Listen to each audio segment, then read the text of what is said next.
Well, here we go with another kit review.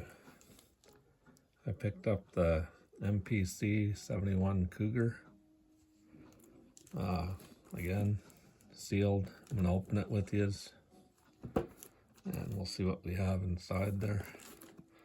Back in the day, my brother's friend had a kind of a baby blue Cougar with a white half vinyl top.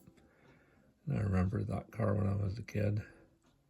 I'm 57 years old, so a lot of these cars were still being used a lot back when I was a toddler and a youngster. And ever since I was a kid, I've always been fascinated with car designs. My brother had a 59 Oldsmobile, 64 Mercury, I can't remember, was it 4-door with the rear roll-down window, power window. That was an interesting car. I used to walk around these vehicles and study the chrome, and I've just always been fascinated with cars ever since I was just practically in diapers. And so yeah, and brother-in-law had a 70 Dart Swinger, brand new 70 Dart Swinger 340. And hopefully one of the manufacturers will do a model of that car. That's one of my favorites. This isn't one of my favorites, but it is interesting, and I am pretty much a Ford guy. My car is a Ford, and my last couple of vehicles were Fords as well. I had a Ford truck before, and my favorite truck of all time, of course, is the 73 through 79 Fords. I think that's the best looking truck of all time. It's just my opinion. So anyways, before we get into more discussions about vehicles, I can talk about that stuff for hours. But here we go, we'll open this up together. See what we have inside. This is another kit that is a reissue, also one that I never had when I was a kid. So again, entirely new to me.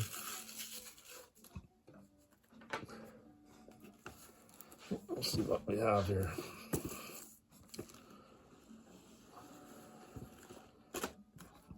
It's interesting too, like I'll look at a lot of the Rebel reviews and their old monogram kits.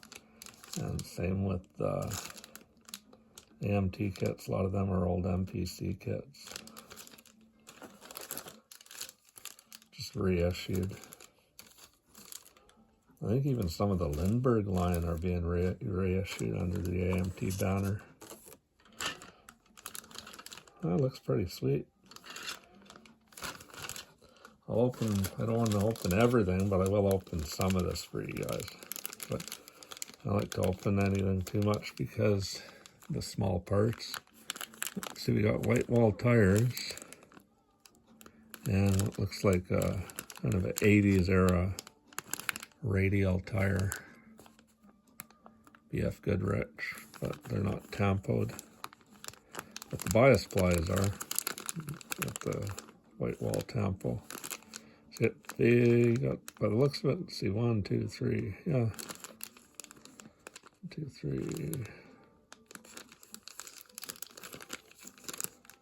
4. Yeah, you got 4 white walls and then 4 of the BF Goodrich tires.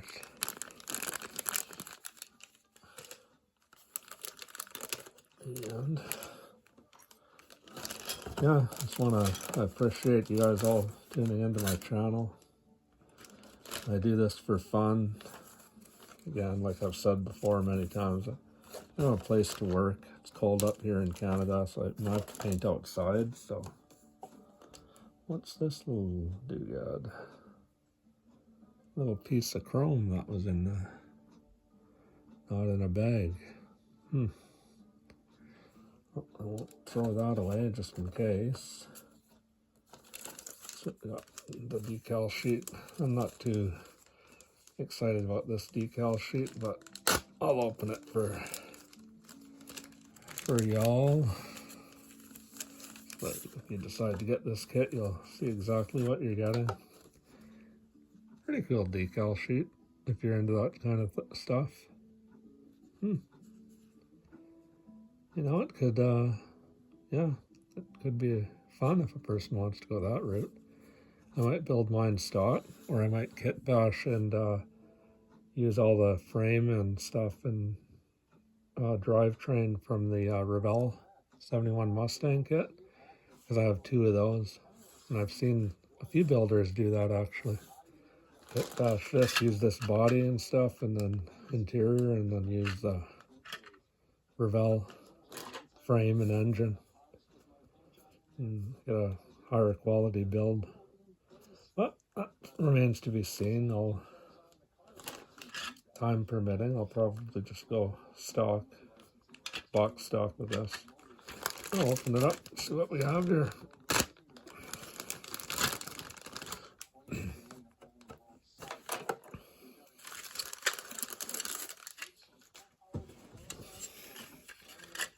Voila, that's nice. And nothing's molded in.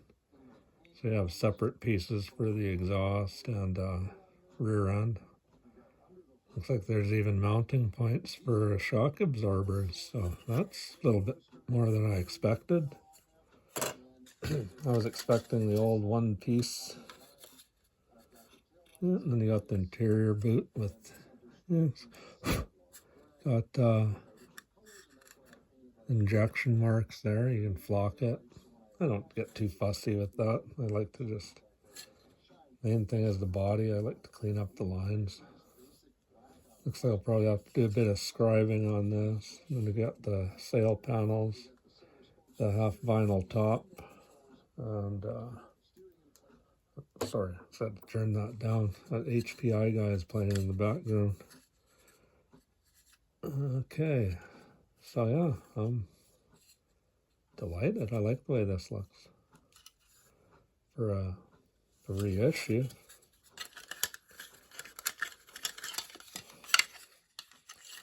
That in there, so I don't lose that.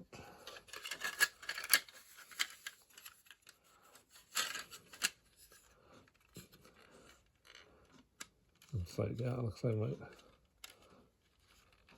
have to do a little work on the back there to make that fit, but we'll see. I noticed with a few kits that I bought, they recommend cutting, and I don't cut nothing until I test fit, because a lot of the times it's not necessary. Sometimes it'll even make your build worse. And having opened and tinkered with hundreds of these kits when I was a kid, I understand how that could go. Okay, so I got that. And you got the molded red clear plastic for the tail lights, and one piece windshield and deck window.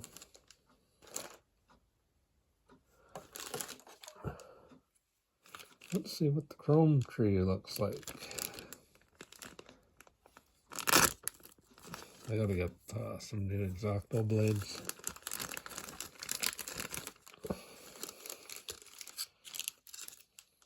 And I like, when I get models, I don't like ordering them. I like to go in the hobby shop and see what they have. To me, that's part of the fun. And it brings you back, you know, to when you're a kid. So I got Boss 429 valve covers. Pretty sure there's 2 engine blocks for this as well. And then the 428 valve covers. And you got the 80s era style center lines. Those are pretty cool though. They're nicely detailed. The chrome is nice and clean. I don't see any big blemishes or anything on it. And then you got the stock wheel covers. What are these?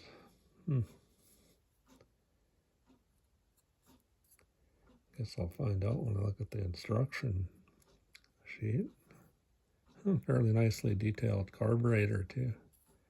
Well, there's 2 there, so yeah, it's a decent little chrome tree.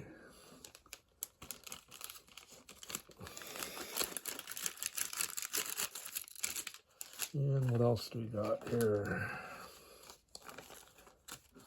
Again, I don't like to open too much of this stuff because I don't like parts to go missing. If they're in the bag, the likelihood of them going missing is much lower. But, you know, it looks like there's 2 engine blocks, and you got like a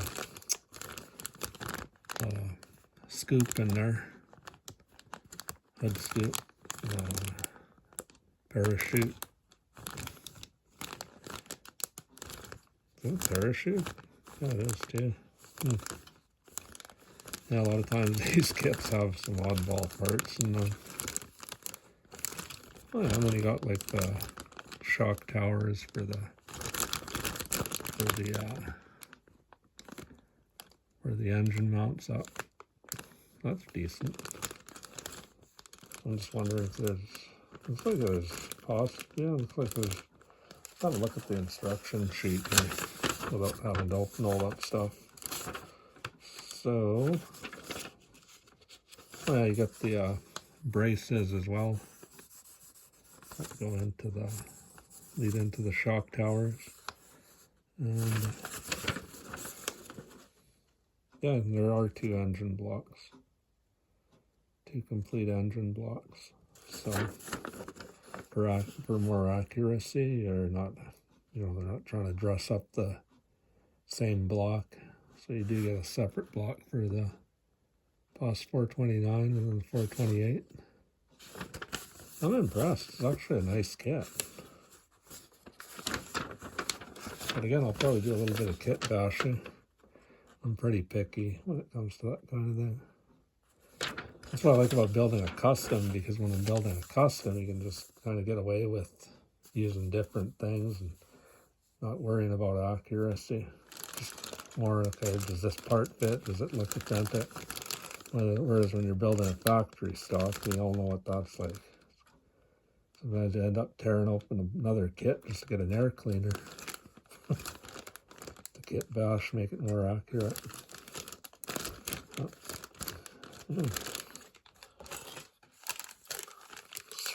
Separate exhaust, of course, all that stuff. Seats for the interior boot. Looks like the console's molded in. You can see it in there. Yeah. But then you got separate seats. It's got a convertible boot there. Person wants to go to town and do some cutting and make yourself a convertible. But it doesn't have the convertible type interior boot. I can see that already. Okay, so yeah, I'm impressed. So it looks like a nice kit. Now building, I haven't decided again what I'm going to do with it. You know, it doesn't look too bad in terms of undercarriage details, so I'll probably just stay with the kit provided undercarriage rather than use the parts from one of my Revell Mustang kits. Yeah, pretty clean, crisp detail on there. Got the vinyl roof all ready to go there, half vinyl. I like it. It's going to be a fun build. As soon as this weather warms up, then I can go outside and paint. But again, as it stands, pretty hard to paint when paint outside. And then, if I don't have anywhere to, it's not warm enough. Right now it's -9 Celsius up here in Canada, my region, so. But anyways, there it is, the MPC 71 Mercury Cougar. So thanks for subscribing, and yeah, I'll show you some more kits in the future probably, and hopefully get some builds up, weather permitting again, because I have to paint outside. And thanks for viewing, thanks for subscribing, and these last 2 reviews have been my thank you to you guys for subscribing and being patient with me as I get this channel up and going. A lot of times I'll be touching up my models, and that might annoy some people, but that's what I do, because a lot of times, again, I'm working. I'll try and get a build done in a weekend, and I'll look at it. It'll sit on my shelf in the case for like months even, and I'll be looking at it. What's missing? That'll be running through my mind, and then I'll start detailing an existing build. So it's one of the things I do. Okay, thank you for viewing. Thanks for subscribing, and have a good night and a good day.